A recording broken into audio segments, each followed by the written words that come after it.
ABC-7 Extra.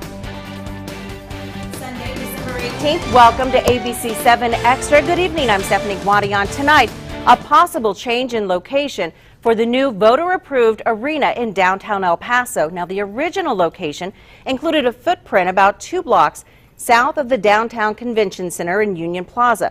Residents and those concerned about losing part of El Paso's history, they voiced their concerns after the city revealed plans to acquire the properties for the $180 million multi-purpose cultural and performing arts facility. The city had already contacted the property owners and dozens of people who would need to move in order to make way for the new arena. Then, just a few days ago, a surprise statement from Representative Courtney Nyland. The city is now considering alternative sites, including the convention center. We want to hear from you tonight. You can email us your comments and your questions right now to ABC-7Extra at KVIA.com. You can also reach us by calling 915-496-1771. And you can tweet me at @Guadian, ABC7. Just remember to use the hashtag ABC7Extra. So the news about the possible change in location followed news of a recall attempt against Representative Nyland. Michael Patino, one of the loudest voices opposing the original location of the arena, explains why he took his opposition one step further. She's failed me in a sense that we have no trust anymore in our representative. Michael Patino is talking about his District 8 representative, Courtney Nyland. He won't call himself a community activist, rather a concerned resident of downtown El Paso. But he is one of the protesters taking aim at the city's plan to relocate people to make room for the downtown arena. If we actually let that happen, we as residents and we as El Pasoans lose our identity. We lose our heritage. We lose history. We lose everything. Patino submitted his intention to file a petition to recall Nyland. He says the recall is based in part on what he calls Nyland's failure to listen to the concerns of her constituents, lack of respect for residents, and failure to protect her constituents in Union Plaza from displacement and demolition. While Nyland says she respects Mr. Patino's rights, she says she is committed to listening. So when they're saying to me that they're upset and that maybe there's some unintended consequences that maybe staff didn't factor into the equation, we need to maybe take a stop and listen. One of the reasons the city wants to build the arena downtown is state incentives. If the arena is built within 1,000 feet of the convention center, Nyland says the city qualifies for $25 million, money earmarked to go toward the arena. Nyland says she and other representatives have been listening and are working on an alternative, one that could be presented during the next council meeting. I think we might have something pretty exciting to talk about on Tuesday, where we can still do it in that fiscally responsible way, save the taxpayers money, not displace anyone, and make everybody happy. While Patino is glad to hear his neighbors may not have to move, he is moving forward. With a recall, he needs the signatures of 1,000 registered voters. I have 60 days. You'll get that? Oh, I'll have it in a couple of days. And I talked to Mr. Patino tonight. He says he's already gathering signatures. Joining us tonight, El Paso District 8 Representative Courtney Nyland and Max Grossman, Vice Chair for the El Paso County Historical Commission. I want to welcome you both and thank you very much for being with us here on Sunday Extra. Courtney, I want to start with you. We talked a little bit about this recall last Thursday. You said this is something that you're not completely unfamiliar with. Well, first of all, I want to thank you for allowing me to be here this evening, and I want to thank Dr. Grossman for being here as well. This particular situation is one in which seems to happen when you have highly controversial projects, especially ones that factor in a lot of change. But to me, what's important is to focus on providing leadership for my district and not fall to political games or pressure. What I need to do is be listening to my constituents, finding out and listening to them voice their opinions, and then trying to find a solution that will be good for everyone involved. And so that's really what we've been trying to do over these last couple weeks that we've been able to go public with this proposed location, trying to have public meetings, having community meetings, speaking with the residents individually and one-on-one, and trying to gather their feedback, not only from them, but also from individuals like the Historical Commission and those that feel that they want to weigh in on this decision. Okay, Dr. Grossman, if I may call you Max. Please. This is also a topic that you've been very vocal on. Were you a surprise to some members of the media and maybe the public that the council was actually considering alternative locations for the arena? Not at all. We were 100% convinced from the day this was announced on October 13th that this could not possibly go forward on many different grounds, legal, political, and otherwise. Okay, had you been meeting with council members and discussing alternative locations? No, not at all, to be quite honest with you. You were just convinced that it wasn't going to happen? Yes. Okay. Courtney, how did this happen? How did we get from the city reaching out to people who were going to have to move and contacting property owners and discussing relocation and what the city was going to help the people do in order so that they could move? How did we get from all that to suddenly we're looking at alternative sites? Maybe it seems sudden for the public and for members of the media. You say the council's actually sort of been working on this for a while? Yes, we actually have. And the reason being is when you do a large real estate transaction such as this one, unfortunately, sometimes you have to use the tool of eminent domain. The county has done it for the Medical Centers of America. You've seen the schools do it at certain times. But you've also seen a robust incentive plan and a compensation plan provided for to those individual people that would allow for them to have an improved quality of life. When we mentioned that was a tool that we might need to use, but that we would like to evaluate on a case-by-case basis, because what we didn't want to ever do is find ourselves in a situation where we're displacing families or individuals that didn't want to relocate. It was apparent that the mayor was not on board with that. So once the mayor was very articulate about the fact that he couldn't support that essentially put the power of one or two people to drive this entire project. So here we are in a situation where I want to be a good steward of the taxpayers' dollars. I think the council does as well. And so it's necessary for us to say, if this isn't a viable option, we need to stop, we need to take a breath, we need to re-engage our consultants, we need to reevaluate and figure out what's the best thing to honor the will of the voters, because this was a voter-approved project, to do it in a fiscally responsible way and try to work towards a solution where we don't displace people or families and come up with a solution where everybody wins. And I think that's the position where we're at right now. Okay, and so one of the alternative sites is the convention center. Well, absolutely. And so if you looked to the success that we had at the ballpark, although it was a highly controversial situation and one in which I feel like I'm almost in again, deja vu, but at the end of the day, we were able to move very quickly because there wasn't site acquisition. So in this particular situation where it was proposed prior to this one, we were going to have to do a site acquisition somewhere in the upwards of what we've budgeted for, in excess of $20 million. So that's something that if we could use the location in which we already own, that's something where a cost savings would come in. And in addition to that, you wouldn't have the time and the trouble and the delays of site acquisition. Sometimes it takes years, sometimes you end up in lawsuits, sometimes it's delayed. So it's what might also be something in which it would move a little faster. Okay, the video we are looking at, I should mention, is the location for the original site of the downtown arena. Max, I got to ask you, what do you think about the convention center? Well, if City Council ultimately moves forward with that choice, it wouldn't necessarily be a bad one.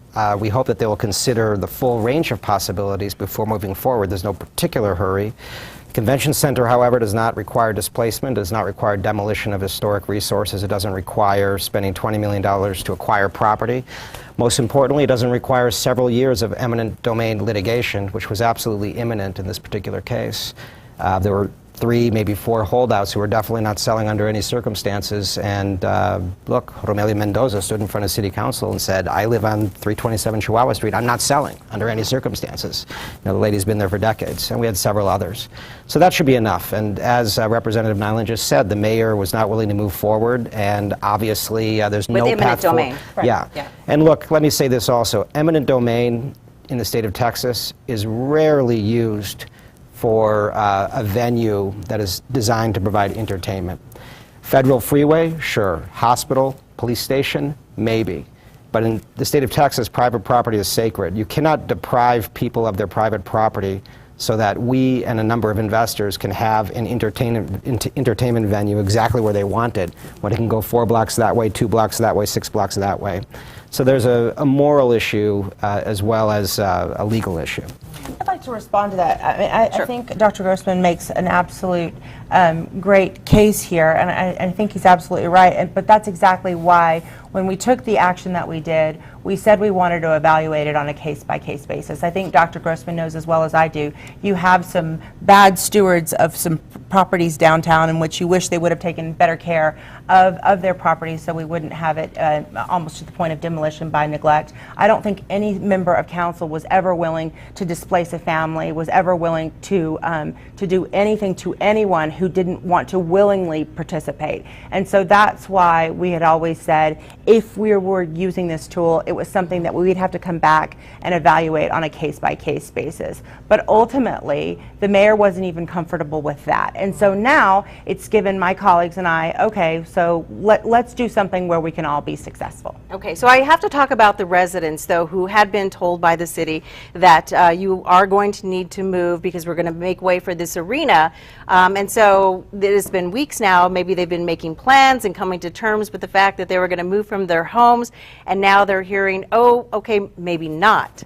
What are you telling those residents now that you're considering the alternative sites? You haven't given up on this one, though, right? I mean, this is still an option. So what we're going to try to do on Tuesday is to take a step back.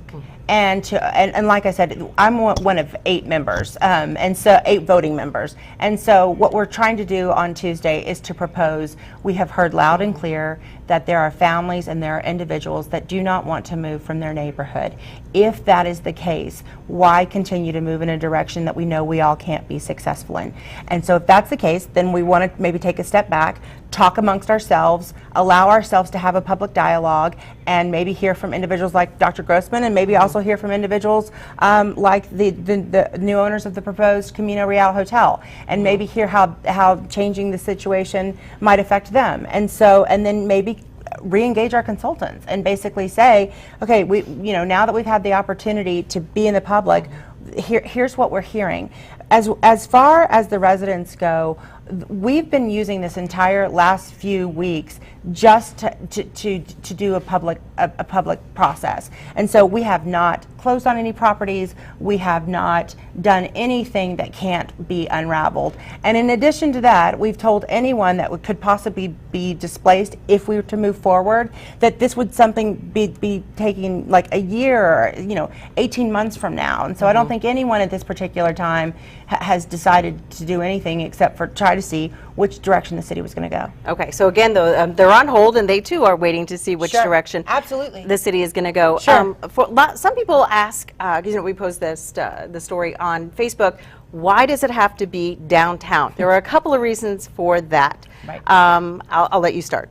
So in 2012, when we did the public outreach process for the quality of life bonds, we had numerous public hearings. We had tremendous public outreach and community meetings throughout the entire city of El Paso. But when we moved forward on the quality of life bonds, there was an ordinance which was attached to the referendum that specified each single project, what the amount was going to be, and where it was going to be located. And so because we are bound by that with our financial underwriters and those where we'll be issuing the debt, you can't really change those things. And so it was always that we were going to have a downtown area, the Children's Museum was going to be downtown, and the Mexican American Cultural Center was going to be downtown. And one of the reasons why you want to continue to do that is you want to leverage these public assets to encourage private sector development in downtown. So to give you an example, just since we made the $75 million investment in the downtown ballpark, you've seen $600 million worth of new proposed projects in the downtown footprint. That's helping us grow our commercial tax base and taking the burden off the homeowner. Max, do you agree that downtown is the place for this arena? Well, not necessarily, actually, because the fact is the ordinance we voted on in 2012 states very clearly the arena goes downtown, but then miraculously the word downtown was extracted from the ballot. The ballot that was presented to the voters did not include the word downtown. And yes, a lot of voters pay attention to newspapers and meetings, but for the most part, I think your average El Pasoan looked at the ballot and said, oh, maybe it's going at Cohen, maybe it's going at Asarco. And lo and behold, it gets dropped on top of the oldest continuously inhabited residential neighborhood in El Paso, 189 years old, a place where, in fact, El Paso actually began when Juan Maria Ponce de Leon established his ranch there on the north side of the Rio Grande in 1827. So 150 people, dozens of historic buildings, the oldest neighborhood in El Paso, quarter century older than Sunset Heights. And of course, I could go on and on about the lack of trust. The repeated statements from the city that there's nothing historical there, simply because there's no overlay, no designation. And of course, the city had a chance to do that a year and a half ago. We had a plan, mostly paid for, to conduct a survey, to actually create those overlays. And then, of course, many of the same people saying, oh, but you know what, there's no overlay. This creates a lot of distrust and acrimony, and I'm thankful to Representative Nyland and her colleagues that we're finally, hopefully, moving to a new chapter. And I'd like to clarify one other thing. I was contacted by Representative Limon on Thursday, and she was very gracious. She contacted me. She offered to set up a meeting between people in my circle and several city council representatives. And I was gratified that she made that phone call. And I said, look, two conditions. Dispossession and demolition of historic buildings are off the table. If you can agree to these two terms, then let's have that meeting by all means. Let's have a productive dialogue. And she agreed. She gave me her word of honor. And on the strength of that, I was more than happy to move forward with this discussion. And so were Dr. Romo, Dr. Leyva, Gilbert Guillen, and Bernie Sargent. We had a productive conversation, just like we had a productive conversation with the mayor at a separate meeting afterwards. So, okay, I'm going to ask some questions about those meetings in just a moment, Yeah. but we've asked for members of the public, the people watching tonight, to call in, and I do believe that we have some of those calls, so if we could go ahead and listen to the first caller. This was a big mistake in the first place. Why tear up downtown where there are no parking, no amenities, no nothing for these stadiums, but everybody wants to put it down there? That's all I have to say. Thank you. Okay, so I think he was generally saying, thank you very much for your call, by the way, that this was a big mistake from the get-go, and if I heard him right, he said that there aren't a lot of amenities and parking downtown. That is something that I believe the city hopes will follow the construction, right? We had the footprint, and then we had sort of the master plan of what would be developed around the arena. Well, so as we were talking before, one of the major problems that we have in the city of El Paso is that the ad valorem tax base is mostly supported by the homeowners. Mm-hmm. In other cities of our size, the tax base is supported by the commercial tax base. We're trying to do everything we possibly can to switch the undue financial burden on the homeowner to the commercial property owner. The way that you can possibly do that is making investments that encourage others to make private sector investments. You've seen more growth within our downtown footprint in the last decade than you have in the last half century. So one of the things that's really important to us, though, was if we were going to make this sort of investment, we wanted to put it out to the voters. And as Dr. Grossman clearly stated, we put these projects out to the voters. They were 3 different referendums, one in which we're talking about all the community-based investments. The second one was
And welcome back to ABC-7 Extra. Joining us again, El Paso District 8 Representative Courtney Nyland and Dr. Max Grossman, Vice Chair for the El Paso County Historical Commission. Thank you both for joining us tonight. As you know, we have people calling into this show, and we want to go ahead and get to some more of those calls. Caller, go ahead. I've been wondering why the City Council seems so obsessed with just downtown. To disrupt all these families and businesses, I had suggested I tried to talk to Carl Robinson, never got through to him, and I suggested, why don't they just break down Cohen Stadium and use all that land? There's such great access because of the Patriot Freeway, Loop 375, Spur 601, for every part of El Paso. But they just seem to want things right there downtown. It's just such wasted land. They could move it down here and everybody would be okay. I'm just getting very confused. But thank you so much for your time. Well, thank you very much for calling, and we hope that we can clear up some of that confusion tonight. Courtney, I know when I've interviewed you in the past and we've been talking about the arena, many times you brought up $25 million in tax incentives if this arena is located 1,000 feet from what? From the convention center and the convention hotel. So we can qualify. 2 years ago, we went to the state legislature and we asked them for certain legislation that other large cities have used to claw back state sales tax for certain projects. If we move forward within 1,000 feet of the convention hotel and the convention center, we can claw back a little over $25 million from the state sales tax and bring that back home here to El Paso to help us finance this project. But I'd like to answer the previous caller's question, and these were all voter-approved projects. But the majority, the first referendum included over $240 million worth of projects that are libraries, community centers, senior centers, new parks, new playgrounds, a natatorium, all these wonderful things that these individual neighborhoods wanted that we're delivering. I think we've delivered a little over 43% of the quality of life bound projects, and we're focusing on everyone's individual neighborhood. So there is maybe a perception out there that we're just focusing on downtown, but that couldn't be further from the truth. But in the arena, Max, you believe that the city is determined to locate the arena downtown. You sort of echoed that caller's concerns that we really have the entire city to choose from, and you actually suggested that downtown was removed from the ballot when voters made their opinions known. Let me clarify. The word downtown was removed from the ballot, but by voting as we did vote that into law. So I do not dispute that the voters voted for a downtown arena. I just criticized the way that was handled, because I think it was rather disingenuous to remove that word. And it has happened more than once. It actually happens quite often, that language is modified on the ballot. It's supposed to reflect the ordinance. It doesn't always happen that way. But let me say this. El Paso is a very large municipality, and our downtown represents much less than 1% of the surface area of our city. It is incredibly historic. We have building stock that is the envy of Texas. We have incredible cultural assets that are starting to become economic assets right before our eyes. We're watching this transformation of downtown, which is driven in large part by architectural history. And we're starting to recognize this more and more. But we need to understand that downtown is so small and so precious that it has to be treated with respect. Now, having said that, is there room downtown then, from a historical perspective, in your opinion, for an arena?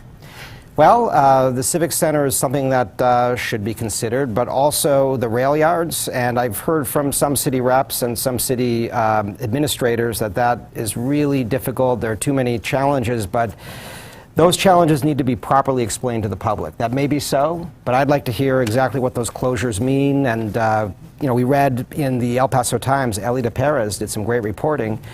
The head of the railroad was not contacted formally or informally, quote unquote. He doubled down on that in the El Paso Times. And I should mention that ABC-7 has also requested, done an open records request to get some more information concerning the railroad, some emails, and we hope to hear back from that soon. We got to take a break, much more to talk about. You're watching ABC-7 Extra. We'll be right back. Good.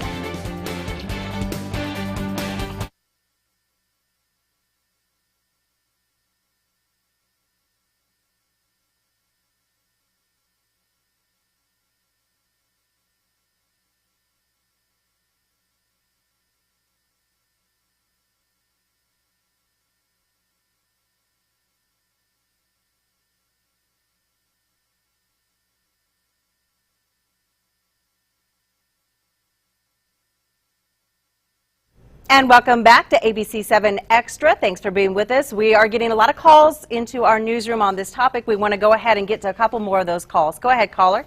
So initially, my thoughts were, all right, I was all for it. I think El Paso needs to bring more things here. I think we need the money, the revenue, and frankly, the entertainment.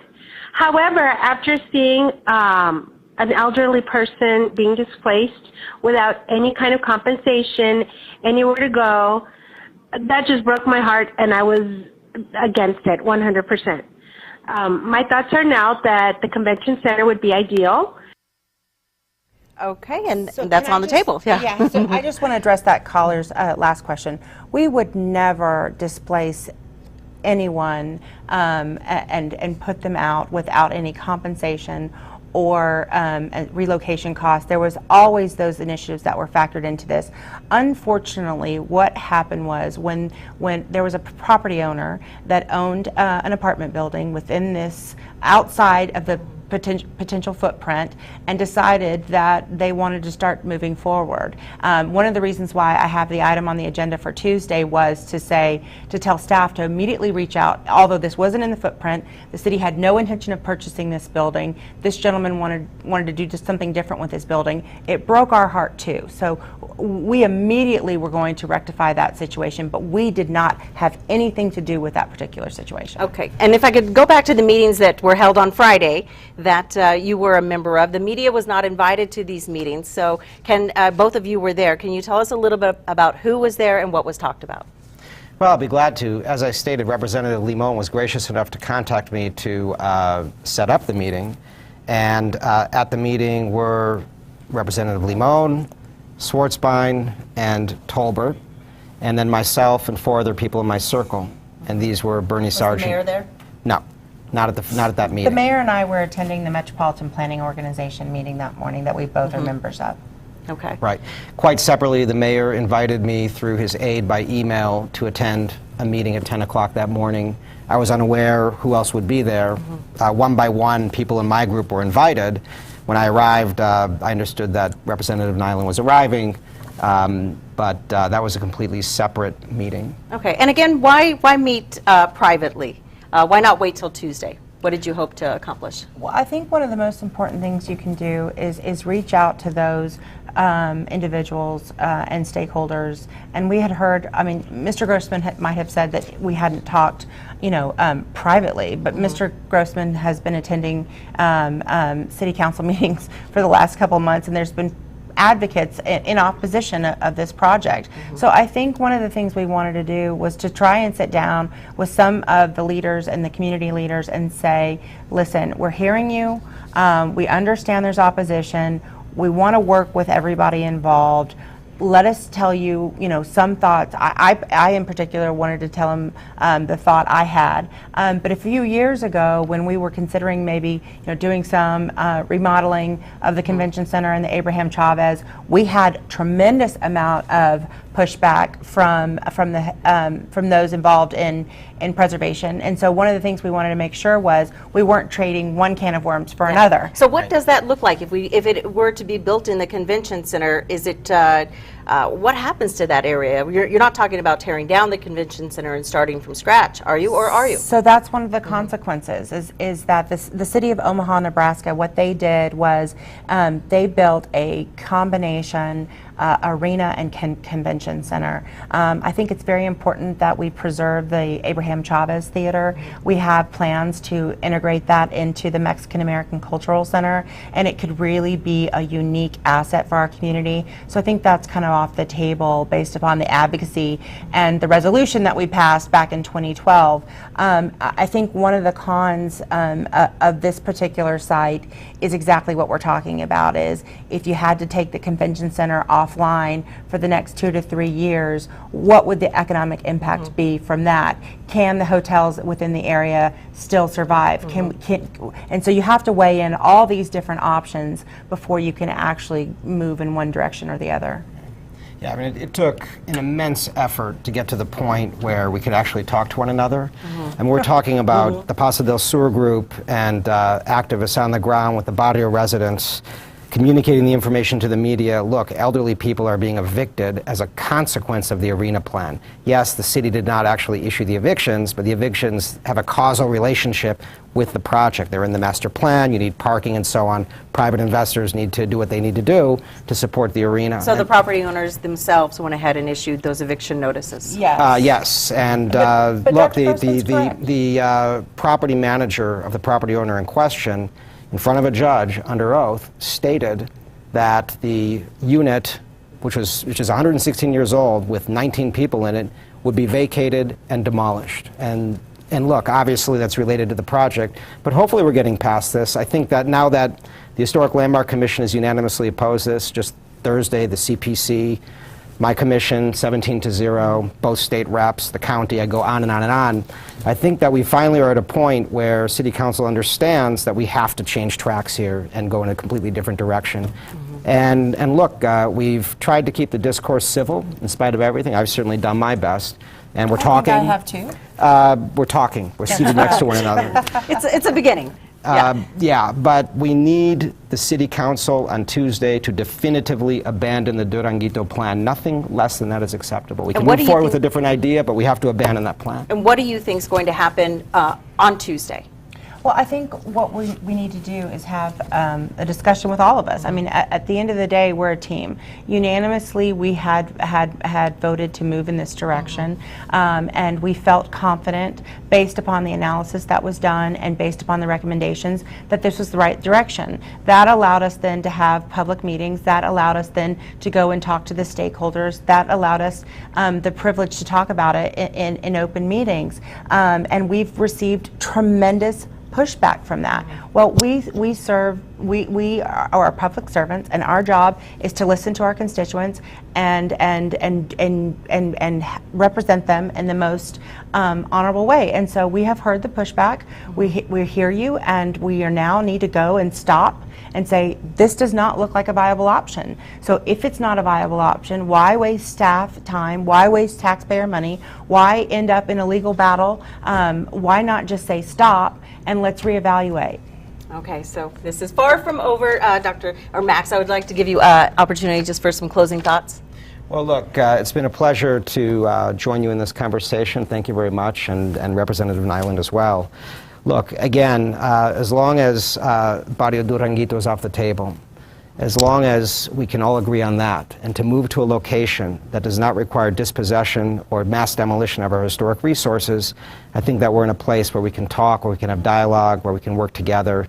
And hopefully going forward, the city will change its positions, change its ethos toward heritage tourism, towards conserving our architectural resources. We've had many fights over the last several years, and we hope that we can turn the page and work together more closely going forward. You were a little bit concerned about an op-ed piece that was just published in the El Paso Times tonight. Why were you concerned? I was concerned because Representative Nyland, in one of her paragraphs, began with, as we move forward with the proposed location, comma, ... And that raised my eyebrows, and I immediately got dozens of phone calls and emails. And you told me reached out to your attorneys. No comment. But I will tell you this, it did raise our eyebrows a little bit. Representative Nyland and I, we spoke a little bit about it before the show, and I'm confident that our District 8 representative will move forward beyond the Duranguito location. Okay. All right. All right, thank you both very much for being here tonight. Thank you. Thank you very much. Yeah, hot topic, and I'm glad we got to flesh it out, and I hope we cleared up some of the confusion. Thank you again for watching ABC-7 Extra. Have a great night and a great week ahead. Bye-bye.